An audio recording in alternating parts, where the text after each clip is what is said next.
It's because there is no God. Atheism assumes that you can disprove the existence of a God, but I'm an atheist. What Darwin showed in his work on evolution and natural selection is that we don't need to invoke any supernatural force or power to account for the development of life through time on Earth. The ongoing processes that are observable in today's world. The canine kind, the coyote, and the domestic dog, and there's the feline kind, which is the cats, the tiger and the kitten, and you've got humankind.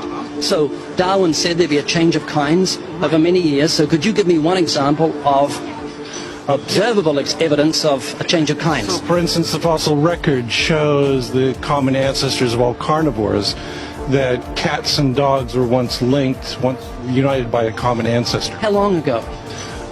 This, I believe, was like 60 million years ago. The scientific method must be observable and repeatable. So could you give me one piece of observable evidence for Darwinian evolution? Okay, I would point to, as one great example is, look at the genetics of the stickleback. What's that?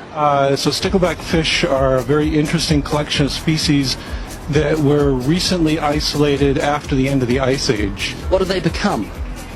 They're various species of sticklebacks. They stayed as fish. Well, of course, human beings are still fish. Human beings are fish? Why, yes, of course they are. Could you give me an example of Darwinian evolution, not adaptation or speciation, but a change of kinds? These are changes of kinds. Still fish. They're distinctly different fish. We have thousands of examples. Can you give me one? I can give you thousands. Just one. For instance, I would say look at Lenski's experiments with bacteria then. So what do the bacteria become? The bacteria are still bacteria, of course. That's not Darwinian evolution. That's not a change of kinds, is it? It is a change. It is a change in the genetic makeup of the bacteria, which is It's still bacteria. So what do the bacteria become?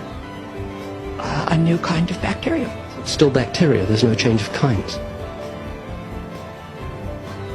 To summarize, the observable evidence that you give me for Darwinian evolution is bacteria becoming bacteria. No, it is bacteria acquiring new metabolic capabilities. You said before that there is lots of evidence for evolution. I just want one observable evidence for Darwinian evolution. No. Just one. But I gave you some. You don't want. Not some, I want one. You don't want that. I want one. Yes, I do. I'm pleading with people. You asked me to tell you. You asked me to tell you when I've watched one species evolve into another. Isn't that right? No, one kind into another. There's 14 different definitions of species. So I want a change of a kind. When you're talking about kinds or change in families, you're actually talking about macroevolution. You're talking about changes on the level that separate, say, cats from dogs. Could you give me any examples of Darwinian evolution? Well, when you say examples of that, then you have to sort of look at over a longer time frame. When you say change of kinds, you mean the evolution of one species from another or to another? Yes, we have that in action actually in the Galapagos. Could you give me one instance? Yes, we have an example from a group of birds called Darwin's finches. What do the finches become? They become genetically new and anatomically new, recognizably different species. So they're still finches? Well, of course they're still finches, yes. There's no change of kind. Darwin spoke of a change of kind.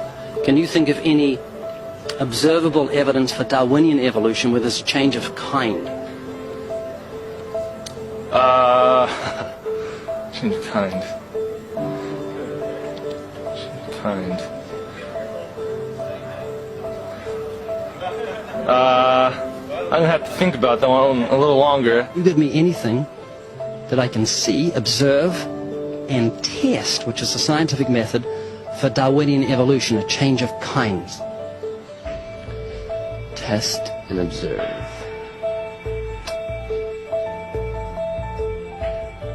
Could you give me observable evidence, which is the scientific method for Darwinian evolution, a change of kinds?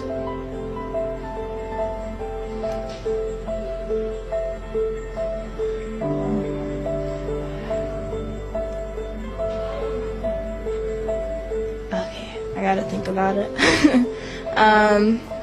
So you want the evidence of it? I would say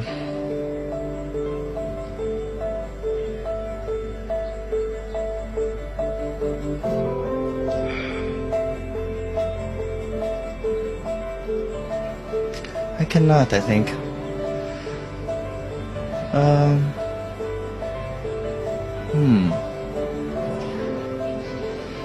It's a hard question, actually.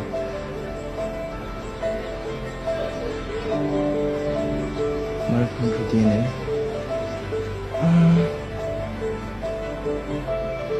So, can you repeat the question again? Could you give me any observable evidence, just one, for Darwinian evolution? Let me think about that for a sec.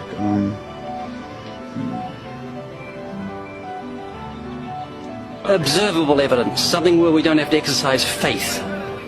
Something that can be observed, like the scientific process, observable. That's a good question. That one I'm not quite sure. You can't think of any observable evidence for evolution? No. How do you know it's true?